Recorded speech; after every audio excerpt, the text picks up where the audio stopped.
to change the youth and give them a winning mindset. So I've been teaching design for the past 5 years, and I've been teaching in the inner city and teaching different formats, teaching Adobe software to the youth. And part of the problem is this is one of my students, Germany Austin, and Germany Austin was like a fantastic student of mine. And unfortunately, we had to part ways because her mother was murdered in cold blood. And you know, the thing that was like kind of hurtful to me is like I started kind of looking. Can I pause this?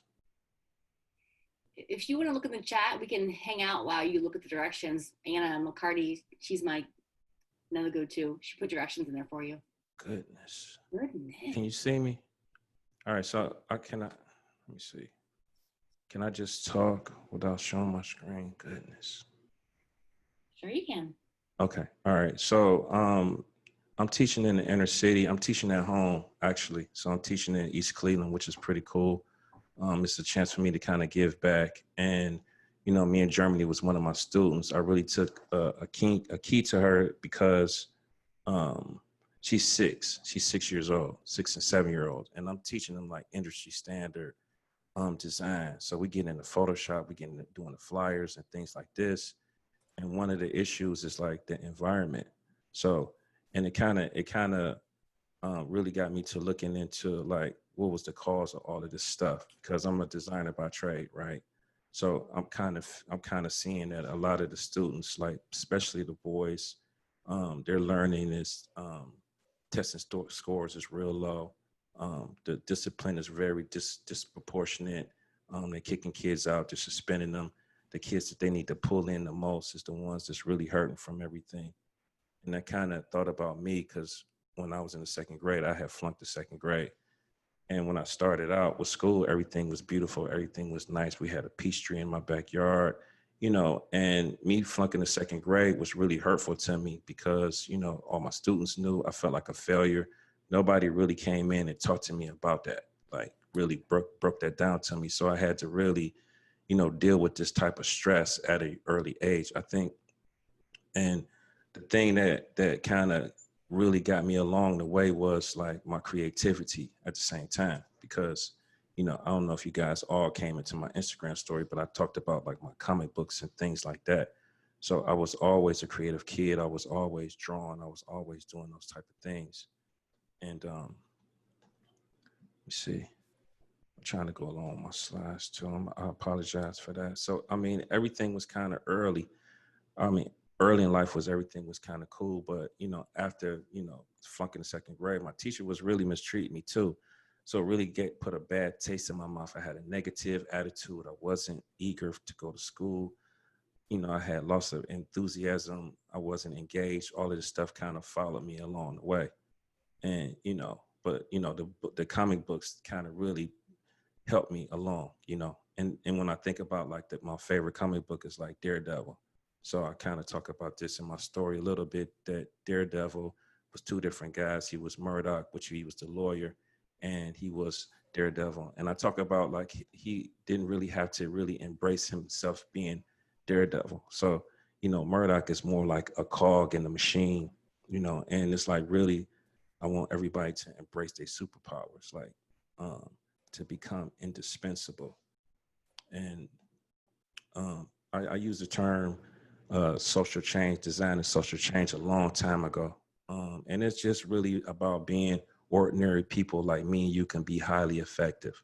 So it's like being a positive role model with strong principles can help really shape and change the youth and change anybody's mind, actually. So, you know, as mentors, they need to find mentees, and mentees need to find mentors as well. So using design for social change through mentorship, I used it to promote entrepreneurship, and I really help guide students into becoming smart creators. I'm gonna talk about that in a second. So when I was in high school, it was really, the problem with high school was it wasn't no role models, it wasn't no teachers, it wasn't no counselors, it wasn't anything like that. It was, but they really wasn't, you know, coming to me because I had already had a bad taste in my mouth So I had really lack of exposure to college tours and things like that. But I was very determined. At the same time, I had a friend who went to college, and I kind of visited the campus, and I was able to go to college. And college was okay, but the time that I went was in the '90s, so we was just getting introduced to the internet, things like that. So I was kind of beta testing Photoshop and stuff like that. But the problem was that like it wasn't no guys like me to help me along the way. So it was a lot of things that I was going through a lot of trials and tribulations in college too. It was kind of because we didn't have anything like Google and none of that stuff. Internet was just starting out, so we had to find a job the old-fashioned way. And I was lucky. I landed a job corporate. I worked for 10 years at Price Waterhouse Coopers, and it was like difficult because I had nobody really to talk my way to help me through college because none of my parents went to school. And then even in the red tape of working in corporate, because I worked at an accounting firm and I was the only Black designer. And what was cool about what I was doing was I really wasn't fitting in, and that was a problem because the technology was moving so fast. It's like the early '90s. So I'm doing coding. I'm selling stuff on eBay. MP3s is just coming out. I'm doing stuff in Flash. So I was always like interested in this stuff more than just doing some work. And they really didn't understand me. So they was like micromanaging me. I wasn't getting promoted. I really didn't even see any other Black designers. I ain't really had no role models to help me along the way. So I worked there 10 years. I'm trying to find other work. I'm sharpening my skills. Like I'm doing all this other stuff. So I'm reading code, doing video. This is before like Macromedia merged with Adobe, but before that, Macromedia was doing Flash and Dreamweaver and Premiere and all this stuff. So I'm editing video. I'm doing all of this stuff. And the economy tanked. So this was like 2007, 2008. And it was worse. It wasn't as bad. The economy tanked. It was horrible. Like people was losing jobs, losing their houses and stuff like that. And it wasn't even as bad as it is now with COVID, which is crazy. So one thing that happened is that um, when I first started working at the accounting firm, they came up with something called brand guidelines. And brand guidelines was cookie cutter templates that you can design something. This is genius for the company, but horrible for the designers. It was like 7 of us. And as they rolled out this new branding guidelines, that kind of put us out of work. It's genius for the company because they're making design, putting it into smaller pieces, easier to do, and they was able to outsource the work. So that's kind of what's going on with Fiverr and things like that. So it's like, how do I stand out and be indispensable at this point? Like evolve from that. Like, I just had to figure that out along the way. So I lose my job, I'm out of work. And I was out of work, which was crazy, was for 5 years, which was like difficult for me to even handle. Like I got a family, I got kids, I got house, I got cars, and I can't find work even to the capacity that I was working at. Like I kind of jumped from job to job. I'm making like $65,000 as a top designer. I'm like a senior designer at this point. And I just couldn't find work. And I was just trying to apply for jobs, and I couldn't find anything. So I volunteered at the Boys and Girls Club. And it was difficult to do that because I'm dealing with hunger, I'm dealing with gangs. I never taught before, so this is out of my comfort zone. This is like kind of crazy for me to deal with. Like the second day I was working, they stole my car. So every time I tell somebody that story, they're like, I would have quit. But you have to think about like, this is before the graphic design program. This is before everything. Like I was talking to somebody yesterday about Zev Gold's book called The Dip. And the dip is just like a dip into like your career, whatever you're doing, you got to dip before it spikes back up, before you can really shine and execute. So you got to weather that storm on that dip. So the thing was like, I just ignored the kids and just started drawing and stuff.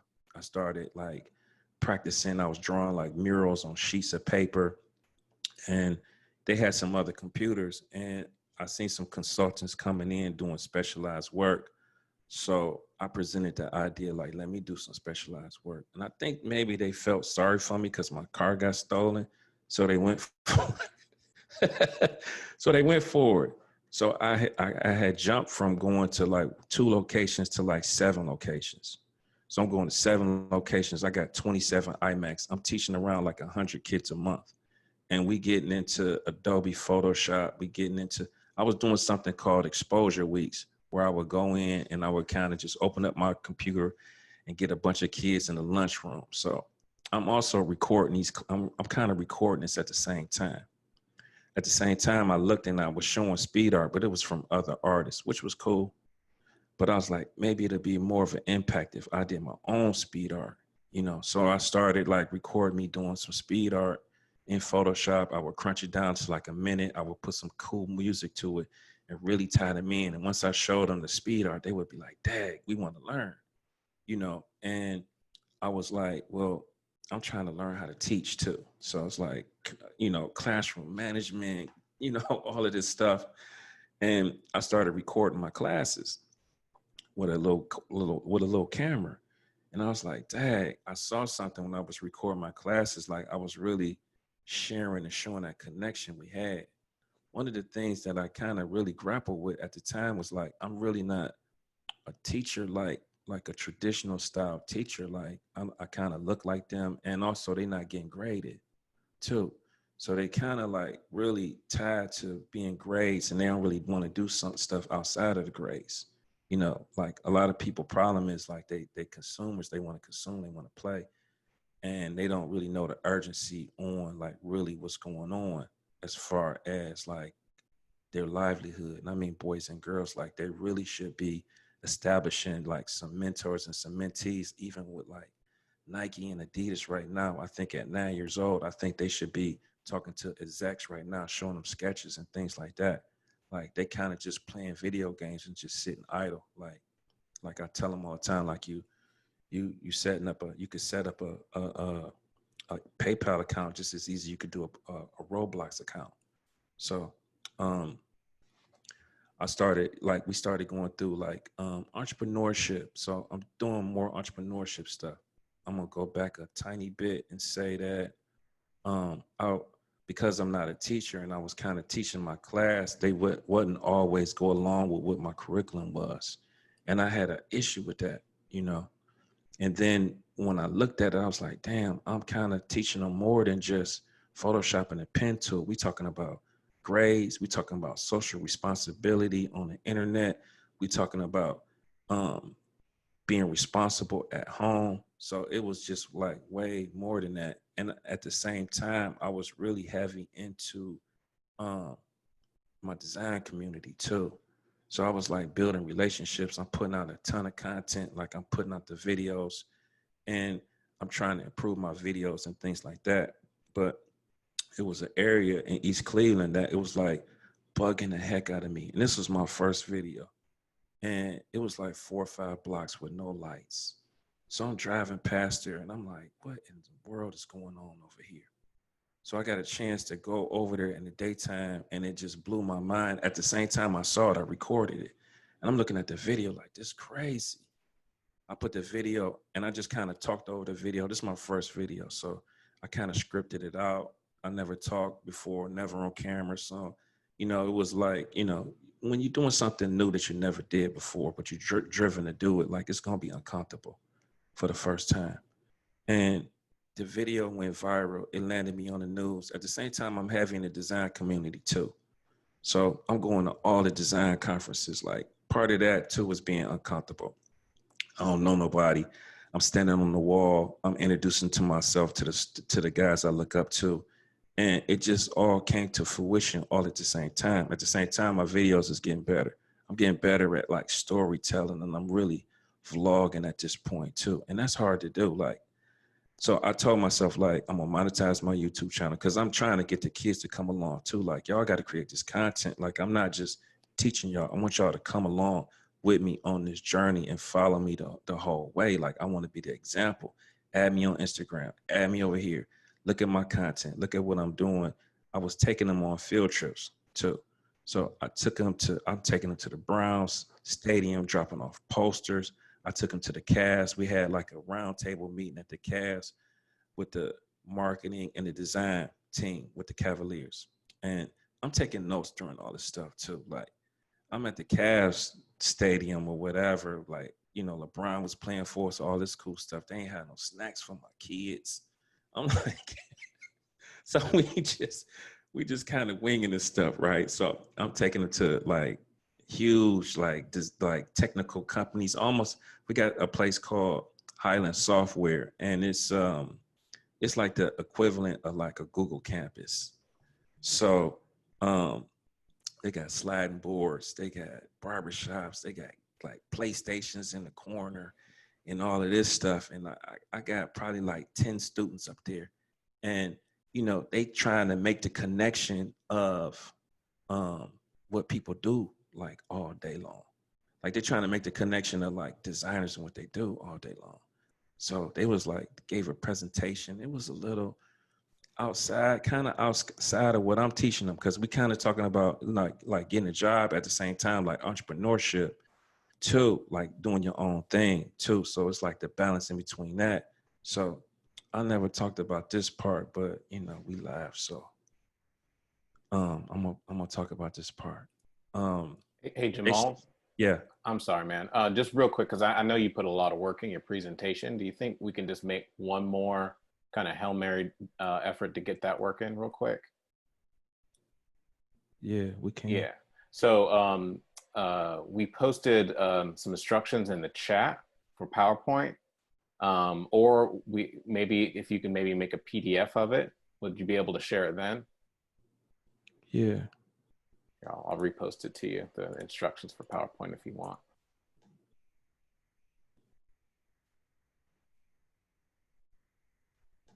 I could have went to my website too. I got a lot of that stuff up.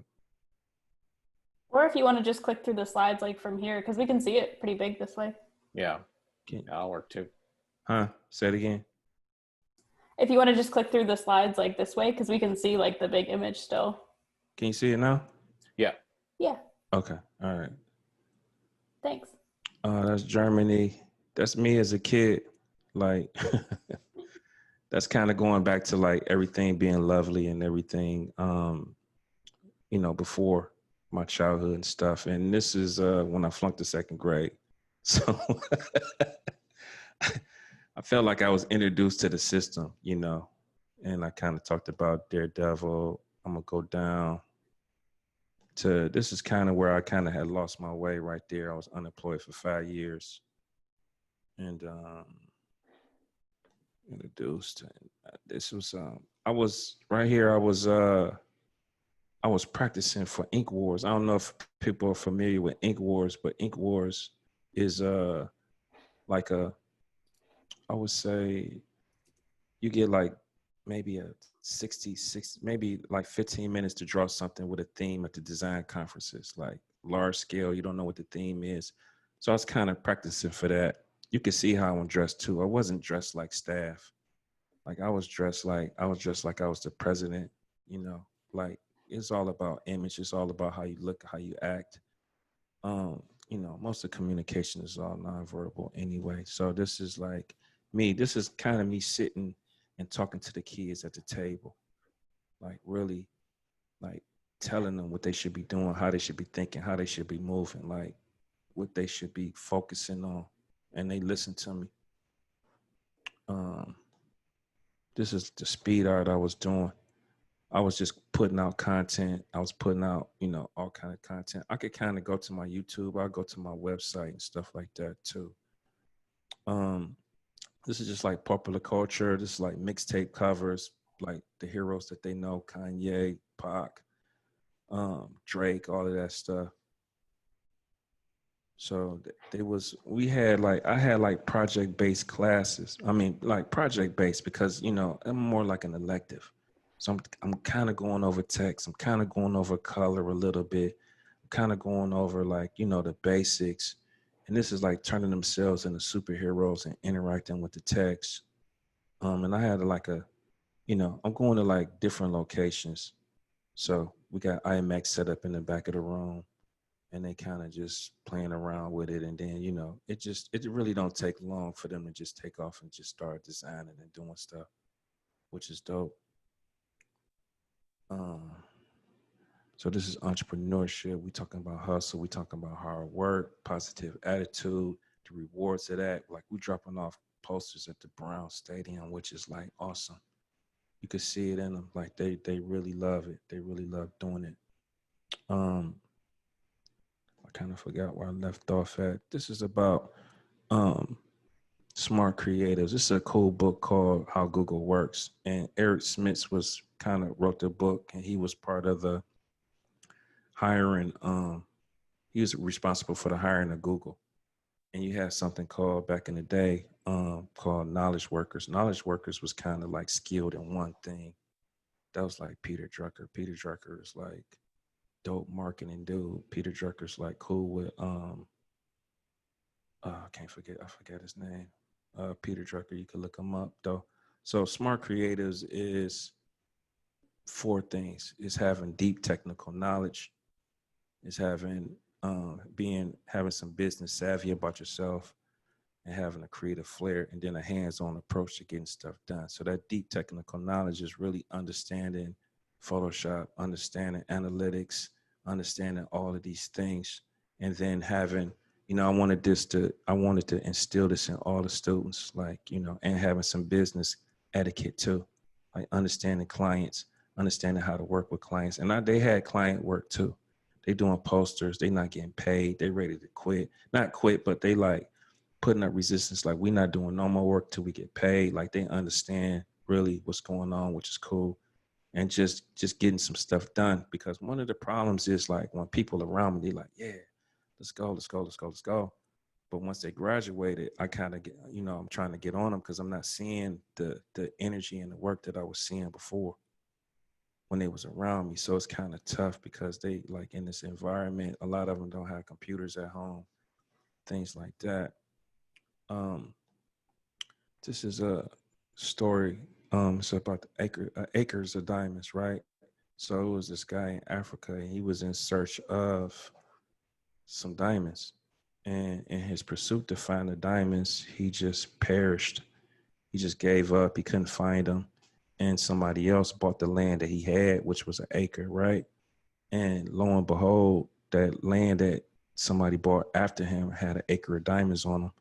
They was huge rocks. Like diamonds don't look like diamonds when you first look at them. You got to kind of, you know, they hidden inside rocks and stuff like that. So the problem with the first guy is that he didn't really research the land to see what diamonds look like in their raw state.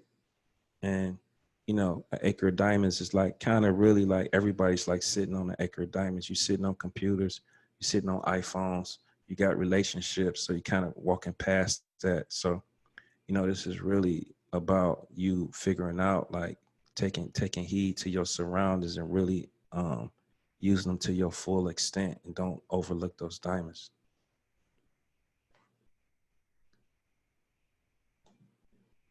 Also, I kind of talk about four stages of competence, right? So four stages of competence. The first stage of competence is unconscious and incompetent. So you don't know what you don't know. So it's like you being in a prison, you don't know to break out of one if you're not in one, right? And then you got conscious incompetence. So you kind of know about it. So that's me coming in and saying like look, this Photoshop right here. So conscious incompetent, you know about it now, to introduce it to you, just don't know how to do it. And then once we get going, this is with anything, then you have conscious competence. You kind of know how to do it, but you still got to look it up.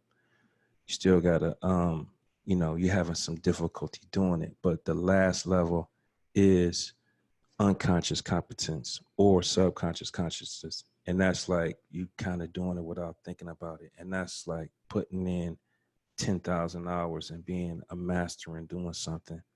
So you got to kind of understand like the four stages. So when you having something, that you're going through something, you got to kind of keep this in mind when you want to hit mastery level.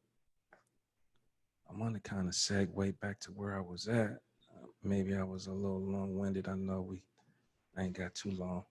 So this is another concept that I kind of teach, and this is about the well, the spark, and the way and the wheel.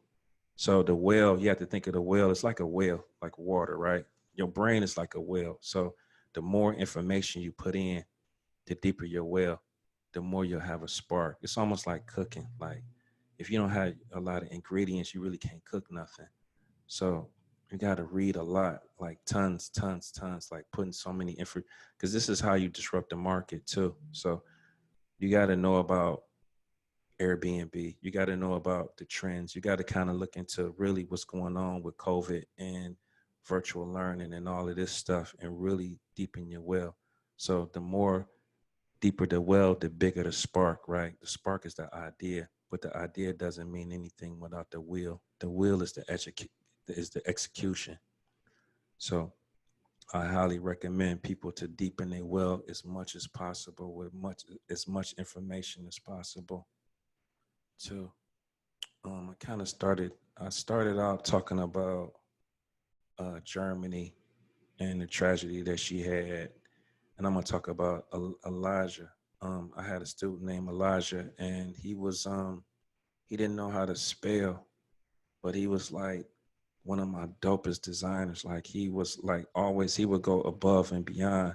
He was like the underdog. Like he kind of really reminded me of me. Like I kind of looked over some stuff. Like people kind of overlook you. They overlooked me at the at the job. They overlooked me at school and stuff like that. And I just really loved to see what he was doing. Like I would give him an assignment, and a lot of the kids like would just get one assignment, and then they'd be like, "Okay, I'm done," and be gone. But like Elijah would really stay and just really just go above and beyond. And one of the things that kind of the difficulty part about like what I do is like kids move a lot, and I lose contact with them.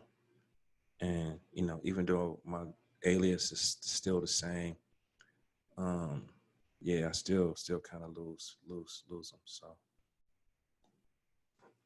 this is about more about like giving back, um, freeing yourself from the status quo. I really feel deeply that a designer's role is really a responsible role and the role of giving back. I mean, we can really get into like selling something. We can really get into like me, buy this from me. I'm selling these services. But I think the new role of a designer is really giving back and really like it's all about connections. And, I know the theme of this is mentorship and mentees and things like that. And I would like to say that um, I really didn't understand like um, relationships and how powerful that is. Like a lot of people looking for opportunities. The opportunities is with the relationships that you build. And I would highly strongly recommend people to really get into LinkedIn and put a lot of content in there. Like this is really how you separate yourself.